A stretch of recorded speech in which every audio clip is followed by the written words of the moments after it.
Jadi saya tidak akan bicara banyak. Saya hanya ingin mengingatkan tentang dua saja. Dua hal ini merupakan kunci terutama dalam mendidik putra-putranya menjadi orang, dalam tanda kutip menjadi orang. Ini kalau tidak karena dua itu saya kira sulit. Apa dua itu? Yang pertama adalah kasih sayang. Yang kedua, samping kasih sayang adalah disiplin. Tapi karena dilambari oleh kasih sayang, maka disiplin itu tidak menjadi kaku. Nah, ini seni yang harus dipelajari. Bagaimana bisa menyayangi dengan tetap disiplin atau disiplin dengan tetap mengasihi sayangi. Seringkali orang yang kepingin disiplin lalu kehilangan sentuhan kasih sayang itu. Ada yang orang itu menyatakan kasih sayangnya meninggalkan disiplin. Disiplin itu dalam arti yang wajib harus dianggap wajib, yang sunnah harus dianggap sunnah, yang larangan dianggap larangan, yang baik ditetapkan dengan pas. Jadi kadang-kadang orang yang menyayangi seseorang, misalnya anaknya atau anak didiknya, kadang-kadang tidak mempertimbangkan ini. Pokoknya bagaimana menyenangkan yang disayangi itu saja. Apakah yang disenangi oleh kesayangannya itu keliru atau benar, diikuti. Ini kasih sayang yang tidak berdisiplin. Ada yang berdisiplin tapi tanpa kasih sayang. Akhirnya apa? Akhirnya orang-orang yang ada di bawahnya, anaknya, anak didiknya ini merasa dikejami oleh. Padahal maksudnya tentu baik. Maksudnya tentu baik. Kita lihat saja misalnya, semuanya yang kita lakukan adalah mengikuti jejak Rasulullah Shallallahu Alaihi Wasallam, pemimpin agung kita. Al khairu kulluh fittiba'ir Rasul Shallallahu Alaihi Wasallam. Dan tentu saja kita tidak bisa persis atau mendekati saja mungkin sulit mendekati perilaku Rasulullah Shallallahu Alaihi Wasallam. Tapi sedikit banyak kita berusaha, misalnya dari kasih sayangnya ini. Kasih sayangnya ini setiap orang mestinya bisa lah kalau mempunyai hati dan sanubari. Para kiai, para ustadz terutama ini sangat penting saat ini.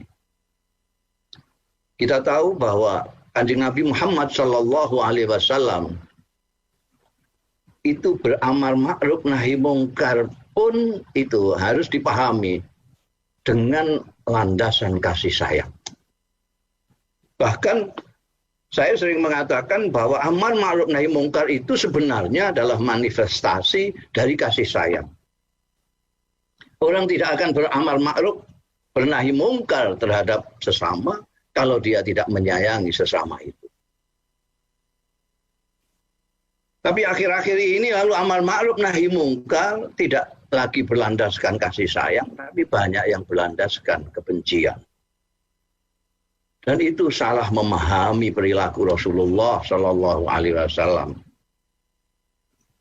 Mestinya, dan ini harus dimulai dari pemimpin-pemimpin, para kiai, para ustadz, memulai mencontohkan sedikit banyak, khusus bisa banyak, apa yang dilakukan oleh Rasulullah Shallallahu Alaihi Wasallam, kaitannya dengan umat, kaitannya dengan anak-anak didik, kaitannya dengan orang-orang yang perlu kita ajak ke surga.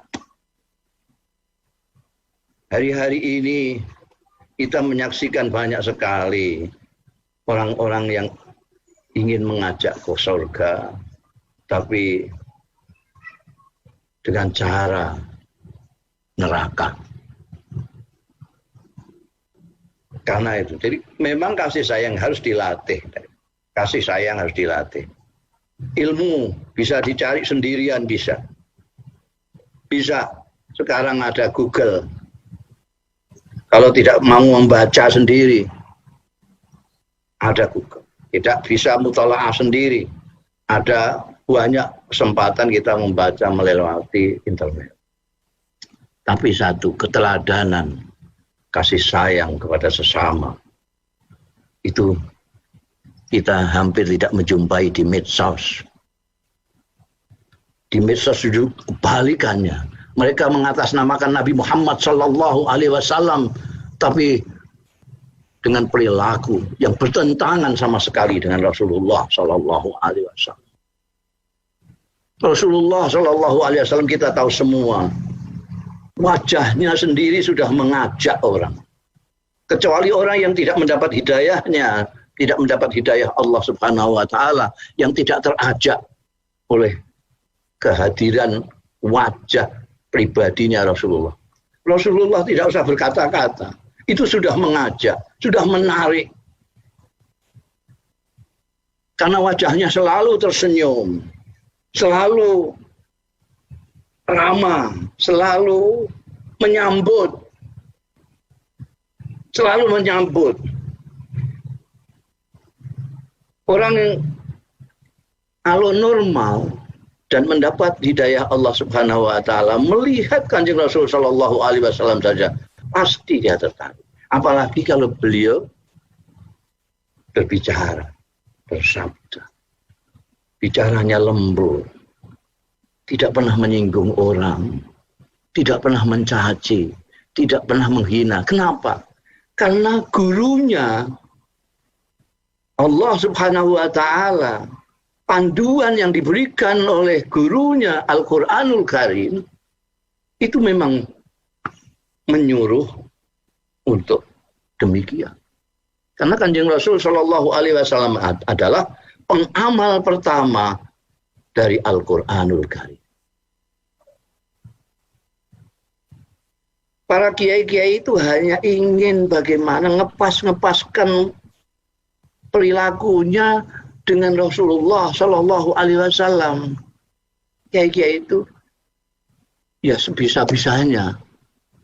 Ada yang bisa meniru disiplinnya, meniru kasih sayangnya. Ada yang meniru bagaimana menyebarkan ilmu. Tapi saya ingin terutama menghimbau kepada kiai-kiai muda ini jangan sampai tidak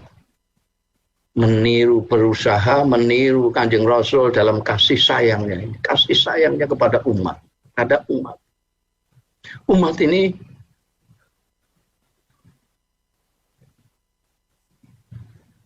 betul-betul